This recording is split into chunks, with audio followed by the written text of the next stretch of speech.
Ini dia minggu yang paling ditunggu-tunggu, yaitu segala sesuatu terkait dengan keputusan bank sentral. Dan tidak hanya FOMC ataupun Federal Reserve, karena kita masih memiliki agenda, yaitu dua bank sentral lainnya seperti Bank of England dan juga Bank of Japan. Kira-kira apa yang harus kita perhatikan dan juga cermati? Ini ulasannya. Oke, faktor penggerak market yang pertama datang dari China. Data-data perumahan ataupun data aktivitas ekonomi China yang ternyata sampai akhir pekan kemarin menunjukkan angka yang relatif lebih rendah. Termasuk juga kalau kita perhatikan dengan angka-angka retail ataupun bahkan aktivitas secara keseluruhan. Ya, ini yang akhirnya menimbulkan pertanyaan kepada pasar ataupun para pelaku pasar kaitannya dengan rencana stimulus untuk mendorong tingkat permintaan domestik. Nah, tentunya hal tersebut yang mendorong kenapa Hang Seng sampai detik ini mengalami kenaikan. Dan walaupun kita bicara tentang segala bentuk kemungkinan terjadi, maka kalau dilihat dari semua kenaikan yang terjadi sepanjang 1 minggu terakhir, kelihatannya kenaikan ini cukup bombastis, tapi juga belum terlalu impresif kalau kita kaitkan dengan waktu awal tahun. Tapi kira-kira apakah ini akan menjadi pendukung untuk pergerakan berikutnya? Itu yang kita tunggu sampai ke akhir pekan ini. Nah, yang kedua adalah terkait dengan sanksi terhadap Rusia. Kelihatannya Trump sangat menginginkan untuk mengakhiri perang. Itu sebabnya tekanan demi tekanan kepada semua negara untuk memberlakukan sanksi, termasuk sanksi yang paling tinggi, yaitu adalah tarif 100% untuk China ataupun India sebagai hukuman seperti itu. Nah, kemudian yang ketiga adalah upaya Trump sepertinya belum akan berakhir. Ini kaitannya dengan mencoba untuk pemecatan Lee Suk. Yang kita ketahui di tanggal 9 September kemarin, hasil keputusan pengadilan adalah bahwa pemecatan tersebut tidak legal. Artinya Lee Suk masih tetap menjabat gubernur Fed. Dan minggu ini harusnya dia akan bergabung dengan para gubernur Fed lainnya untuk memutuskan kira-kira apa yang mereka dukung. Apakah pemangkasan yang agresif atau pemangkasan yang biasa saja atau mungkin tidak mendukung pemangkasan sama sekali. Nah, yang terakhir tentunya ekspektasi penurunan suku bunga. Saya rasa ini masih tetap bergulir dan semakin kuat untuk menunjukkan pemangkasan di bulan September. Tapi ingat, tentunya yang harus kita lihat minggu ini bukan lagi terkait pangkas atau tidak, melainkan berapa besar dan juga berapa banyak. Oke, yang kita cek terlebih dulu adalah data ekonomi dari China. Katanya data-data tersebut justru menunjukkan ada indikasi bahwa pemerintah setempat harusnya segera meluncurkan paket stimulus kebijakan fiskal ataupun bahkan dari bank sentralnya adalah kebijakan moneter yang kecenderungannya untuk mendukung aktivitas ekonomi. Diketahui bahwa data perumahan yang mengalami bisa dibilang pelemahan di beberapa wilayah dan ada beberapa area yang justru mengalami kenaikan seperti yang di Shanghai. Ini adalah kaitannya dengan harga rumah baru dan juga harga rumah bekas. Dan juga beberapa aktivitas seperti produksi industri ataupun bahkan retail sales kelihatannya mampet. Dan ini memberikan indikasi terkait dengan melambatnya aktivitas ekonomi China sehingga belum terjadi pemulihan secara bisa dikategorikan sebagai penguatan ya. Nah, itu sebabnya juga minggu lalu kita sempat mendapatkan kabar bahwa China menggelontorkan paket 1 triliun US dollar untuk membantu Pemda setempat membayar utang yang tertunda. Nah, apakah ini sebagai salah satu bagian atau mungkin sepersekian bagian dari rencana stimulus besarnya?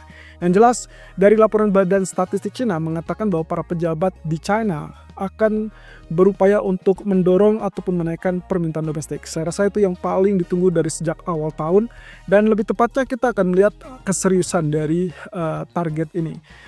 Atau bisa saja mereka cenderung menunggu sampai ada kesepakatan tertentu terkait dengan Amerika dan China yang kemarin di akhir pekan sempat bertemu. Tapi sayangnya saya tidak melihat ada urgensi di dalam pembahasan tersebut. Walaupun salah satunya adalah terkait dengan tarif ya. Kita belum tahu apakah akan terjadi kesepakatan baru apa tidak. Yang jelas kesepakatan gencatan senjata tarif itu masih berlaku sampai at least Oktober ataupun awal November. Nah, jadi tinggal tunggu ke depannya. Termasuk juga kecurigaan kami adalah apakah ini memungkinkan bahwa China sedang menantikan kebijakan dari Federal Reserve.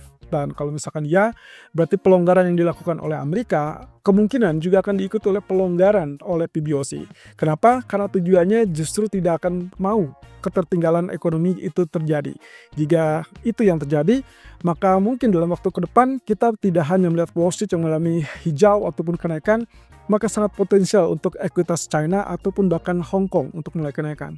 Nah, di sisi lain, Trump mendorong atau lebih tepatnya mendesak Uni Eropa supaya memberlakukan sanksi terhadap Rusia. Dan kelihatannya sanksi yang dimaksud adalah sanksi terhadap negara-negara yang diketahui membeli minyak Rusia. Seperti yang kemarin kita sempat bahas, ada kecurigaan kenapa Trump lebih mendorong kepada pihak lain lakukan ataupun memberikan sanksi teguran ataupun sanksi yang cukup berat kepada China ataupun India. Kita tahu bahwa ada kesepakatan ataupun bahkan konflik di antara Amerika dan China yang saat ini dibekukan ya, mungkin kaitannya dengan gencatan senjata tarif tadi. Tapi kalau misalkan kita perhatikan dengan statement-statement yang ada, memang kecenderungannya yang dikhawatirkan oleh Trump ataupun seluruh pelaku pasar adalah kalau ternyata Trump memberlakukan sanksi 100% tarif kepada China, maka kemungkinan ketegangan itu akan kembali muncul dan kesepakatan antara kebijakan dari keduanya itu akan kembali bisa dikatakan sebagai mungkin permasalahan baru. Ini kaitannya dengan gencatan senjata tarif yang mungkin nantinya akan batal. Kalau itu yang terjadi, akan ada muncul ketegangan baru terkait dengan perdagangan, dan itu rasa-rasanya yang coba dihindari oleh Trump. Sehingga akhirnya Trump mencoba mendorong lewat negara lain. Dalam hal ini Uni Eropa dan juga negara-negara anggota G7. Diharapkan nantinya dengan sanksi yang diputuskan tersebut bisa membuat semua negara menjauhi Rusia, atau lebih tepatnya produk-produk Rusia seperti energi, dan itu berarti menekankan kepada Rusia untuk segera menyepakatkan kesepakatan damai. Jadi kalau misalkan itu yang terjadi, ya berarti target Trump untuk menginginkan harga minyak lebih rendah bisa segera terwujud. Nah, di sisi lain yang mungkin akan kita lihat di sini adalah harga minyak yang sempat turun sampai 61, tapi kemudian rebound kembali ke level 63. Dan seperti biasa, sepertinya kita tidak melihat kenaikan yang terlalu muluk ya. Kali ini tidak lebih tinggi daripada 63 ataupun 64. Nah, teman pertanyaannya, apakah ketidakpastian geopolitik ini masih terus akan membayangi apa tidak? Jawabannya ya, tapi masalahnya apakah akan mendorong harga minyak terus-terusan mulai kenaikan, atau justru kita akan melihat ditekan kembali oleh kebijakan OPEC ataupun bahkan Amerika? Kelihatannya poin yang kedua itu yang akan kita lihat dalam waktu dekat.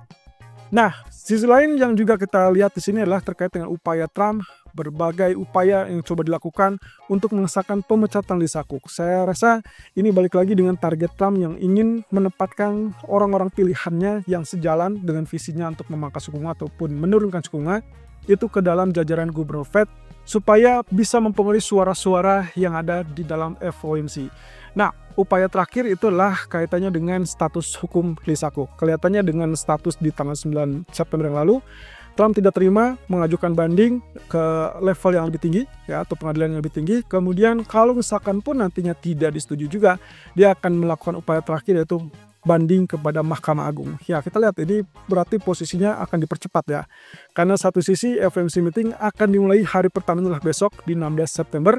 Dan hari kedua adalah pengumuman di tanggal 17 September, waktu Washington tentunya.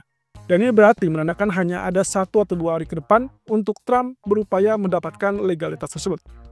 Kalau tidak, saya rasa ini akan menjadikan penyebab ketidakpastian ke depan terkait dengan positioning dari kebijakan Fed ataupun bahkan independensi Fed. Jadi kelihatannya kalaupun ada negatif sentimen ataupun negatif respon dari keputusan Fed nantinya, ada kecenderungan ketidakpastian ini yang akan mendukung kepada safe haven, dan itu berarti emas, sementara kemungkinan pasar saham ataupun ekuitas saham itu akan relatif lebih rendah.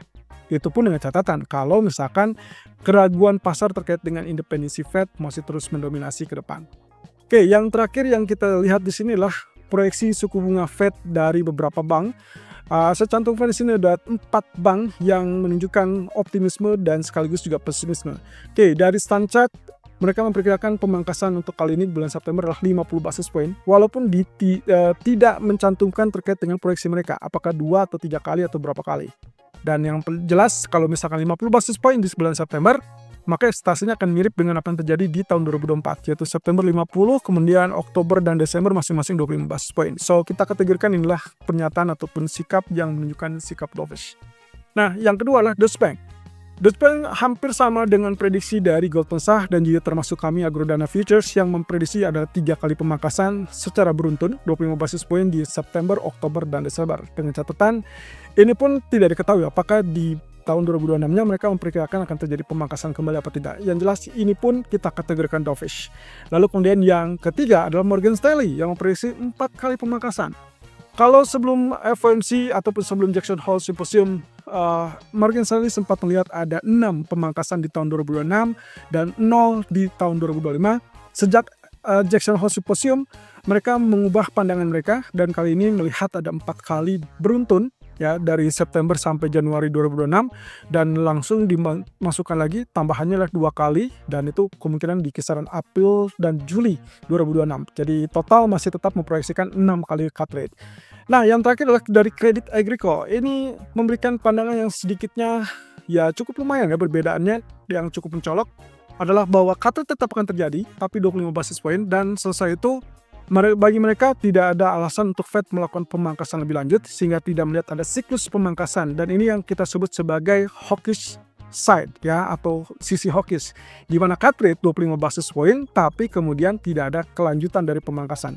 Ini pula yang saya kemarin sempat bahas di hari Jumat, bahwa kalau misalkan ternyata cut rate itu 25 basis point dan emas tiba-tiba turun, maka jangan kaget. Itu disebabkan pertama, market sudah mengantisipasi pemangkasan 25 basis point, so mereka butuh refresh, butuh trigger yang lebih segar, dan harusnya adalah kebijakan dari dot plotnya. Tapi kalau misalkan the dot plot itu ternyata tidak mencerminkan pemangkasan lanjutan atau dengan kata lain siklus pemangkasan, maka yang terjadi adalah 25 basis point bukannya direspon kenaikan pada emas, melainkan akan terjadi penurunan pada emas. Dan saya rasa ini pula yang menjadi salah satu catatan yang mungkin dipandang perlu oleh JP Morgan.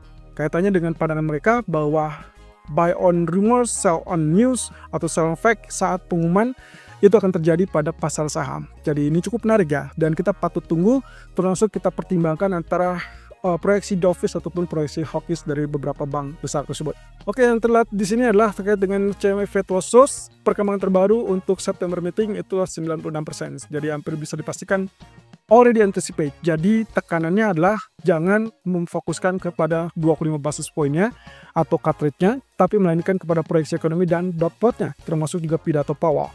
Jadi ini akan kita coba kupas lebih lanjut di live streaming nanti. Kemudian juga kaitannya dengan minggu ini terkait dengan Bank of England.